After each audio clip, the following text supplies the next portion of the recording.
The order arrived 30 minutes before midnight. Not by radio. Not by runner. By hand. The envelope was heavier than paper should have been. Wax seal intact. No return mark. Only a stamped code and a time written in pencil. 12:00. I stood inside a concrete operations room buried under frozen earth, listening to the distant thunder of artillery that hadn't stopped in 3 days. The walls shook with each impact. Maps trembled. Lamps flickered. Men pretended not to notice. No one spoke when the envelope was placed in front of me. That was how I knew it mattered. Delivery only, the major said. No explanation. No questions allowed. I didn't ask. I never did. I slid the envelope into the inner pocket of my coat, beneath layers of wool and regulation silence. If it was intercepted, I would not be a courier. I would not be a soldier. I would be a spy. And spies did not survive long on either side of this line. Outside, snow fell like ash. December 31st, 1944. The last night of the year. The war did not care. The front had shifted twice in the past week. Lines were theoretical now. Ink on maps that no longer matched the ground beneath our boots. Villages changed hands overnight. Roads vanished under shell craters and ice. Orders arrived late. Or not at all. This one had a time. That made it dangerous. I was briefed in fragments. A route sketched, then erased. A checkpoint that might exist. A signal that might still be recognized. No extraction window. No confirmation expected. You will cross alone, the intelligence officer said. You will not engage. You will not improvise. If compromised, he stopped. Not because he forgot. Because we both knew the rest. I signed the acknowledgement. Ink froze halfway through my name. You're late. By 12 minutes. Colonel Matthew Hale stood near the map table, coat unbuttoned, gloves still on as if he hadn't decided whether he would stay or leave. He commanded the sector. Every operation passed through him. Except mine. That was the problem. My clearance outranked his.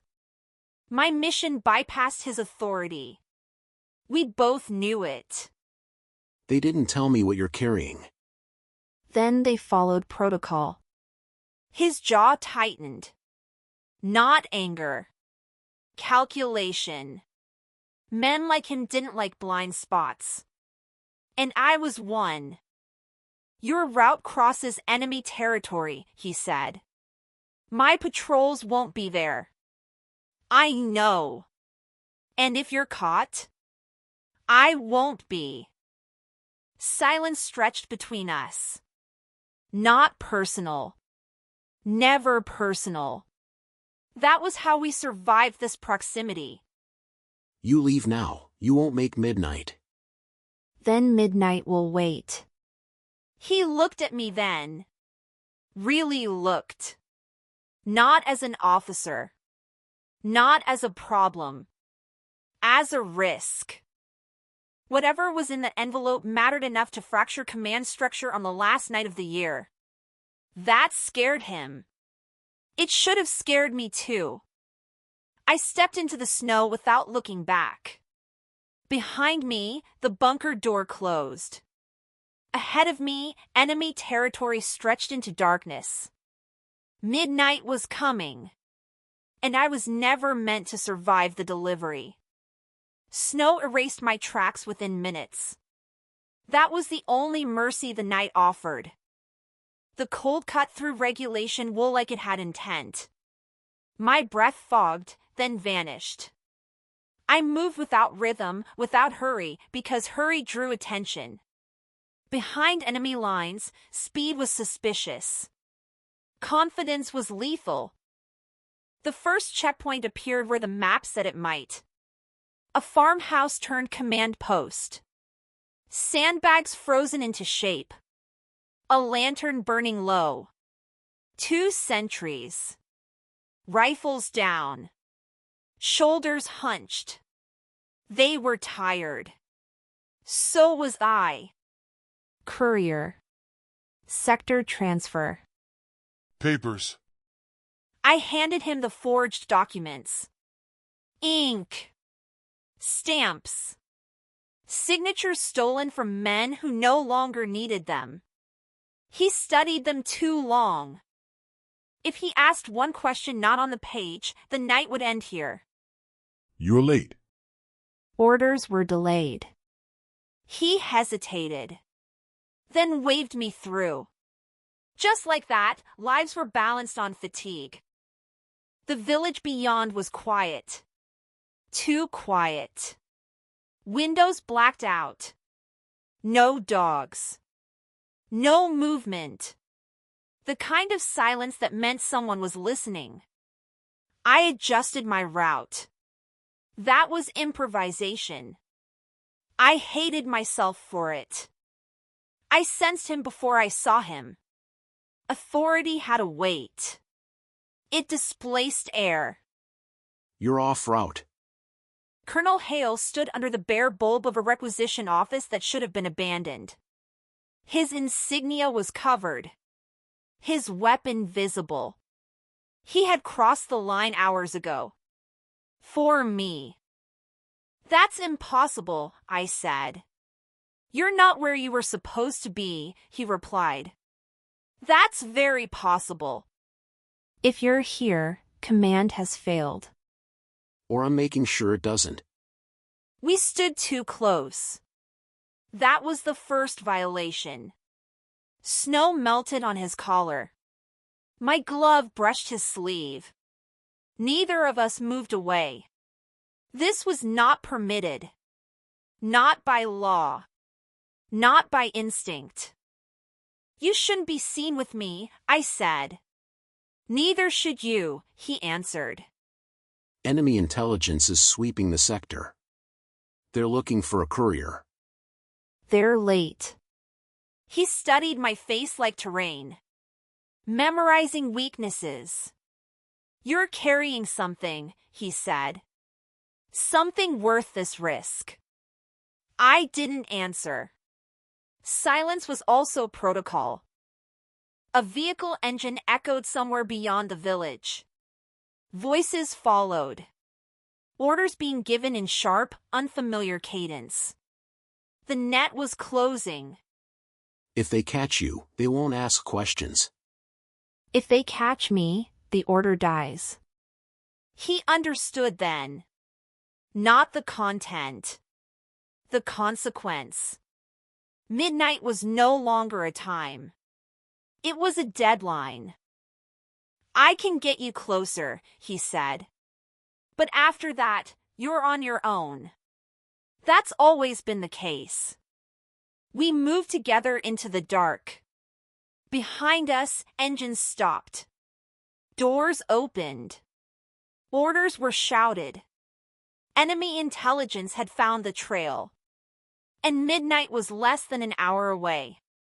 The snow changed texture beneath my boots. That was how I knew time was running out. Snow that had been untouched was light, forgiving. Snow that had been walked on hardened, compressed by weight and urgency. This was the second kind. Patrol snow. Recent. Enemy. We slowed without speaking. Colonel Hale moved slightly ahead of me now, not as protection, but as distraction. Rank still mattered, even out here. Especially out here. Lights flickered in the distance. A rail depot. Converted into a regional command node after the front collapsed south of us. That was where the order had to go. That was where midnight would be decided. Counterintelligence is already inside, Hale said quietly. They don't know what they're looking for. Only that something's wrong. That's enough, I answered. It always was. If they stop us, you don't speak. I never do. We crossed the final open stretch under no cover but darkness. My pulse stayed even. Training held. Emotion waited its turn. The rail depot loomed closer. Brick walls. Barricaded doors. Armed guards with orders too fresh to ignore. Voices echoed inside. Arguments. Urgency. Someone already suspected deception. A junior officer stopped us at the entrance. Identification. I answered a central command. Step aside. Authority cut deeper than a weapon. The officer hesitated. That hesitation cost lives every day in this war. He let us pass. Inside, the air was thick with coal smoke and fear. Maps were spread across tables. Phones rang unanswered. Officers spoke over one another, trying to control a front that refused to stay still. Time on the wall read 11:48. 12 minutes. There. Operations desk. The recipient was older than I expected. A general with tired eyes and hands that shook only when he thought no one was watching. I stepped forward. For the first time since receiving it, I removed the envelope. The room noticed. This is sealed, I said. Timed delivery. Midnight. From whom? The general demanded. I met his gaze. You don't need to know. This could be deception. Psychological warfare. Or it could save your men from dying tonight. Silence fell hard. The general broke the seal. Read. Once. Twice. His face changed. A ceasefire, he whispered. Limited. Sector-based. He looked up sharply. Why? I answered before he finished the question. Because someone decided that one night without killing was worth the risk. Sir! Counterintelligence reports an infiltrator, female, operating with false papers. Weapons came up. Time on the wall clicked to 11:59. The general looked between me and the order. Between truth and protocol. Between lives and rules. Authorize it, Hale said. Not a request. An order spoken like a gamble. The general exhaled. Narrow enforcement, he said. Transmit now. Midnight arrived with no celebration. Only the sound of radios crackling. And boots moving toward me. Midnight did not arrive with fireworks. It arrived with orders. Radios crackled across the depot. Voices lowered. Words changed shape as they moved from mouth to mouth. Hold. Stand by. Suspend. Not peace. Never peace. Just hesitation. Outside, artillery fell silent in uneven pockets, like a body struggling to breathe evenly for the first time in months.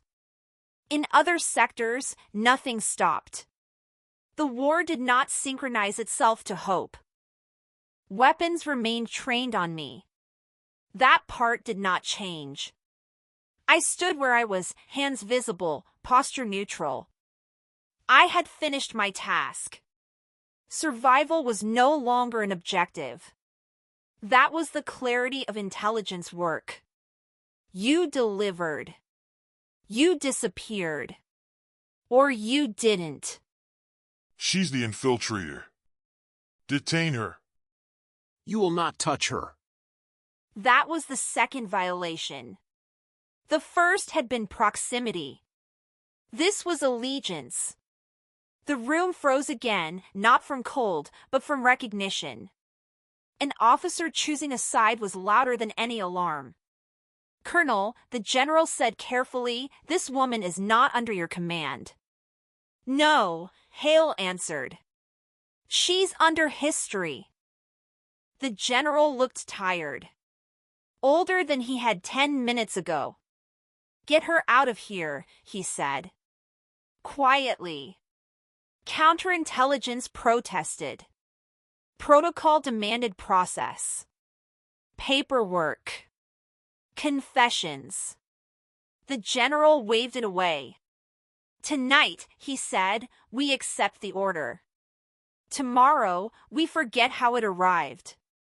That won't protect him. It will protect the ceasefire. He was right. And wrong. The ceasefire spread unevenly like frost. In some trenches, men lowered rifles and listened to the quiet with suspicion. In others, commanders ignored the transmission, citing ambiguity, chain-of-command conflicts, or simple hatred. One night could not undo years. But it could interrupt them. I was escorted through a side corridor that smelled of oil and burned paper. Not a prisoner. Not a guest. A problem being removed from sight. Outside, snow continued to fall, indifferent to rank and consequence. Hale walked with me until the depot's shadow broke into open ground. No guards followed. That was intentional. This was as far as he could go without leaving a trace. "You won't be able to cross back," he said. "I know. They'll close the sector at dawn." "I know." He stopped. I stopped. Distance remained correct. Regulation. "I can arrange papers," he said. Civilian transfer. Displacement registry. That would attach your name to mine. That may already be the case. Then don't make it worse. They'll erase you. That was not fear in his voice. It was certainty. "They already have," I said. I removed my insignia. Slid it into the snow. Watched it disappear. One life ended. Another continued without record. "For what it's worth," he said, "it mattered." "That's not how worth works," I replied. We did not touch. We did not say goodbye. We obeyed the last rule left to us. Silence. Dawn came pale and undecided. January 1st, 1945. In several sectors, soldiers spoke quietly of a night when no one fired. They would remember it inaccurately, with hope added later. Official records listed no courier. No envelope. No deviation. The ceasefire existed as a footnote. So did I. The war continued. It always does. But for one night, it hesitated. And that hesitation had a cost.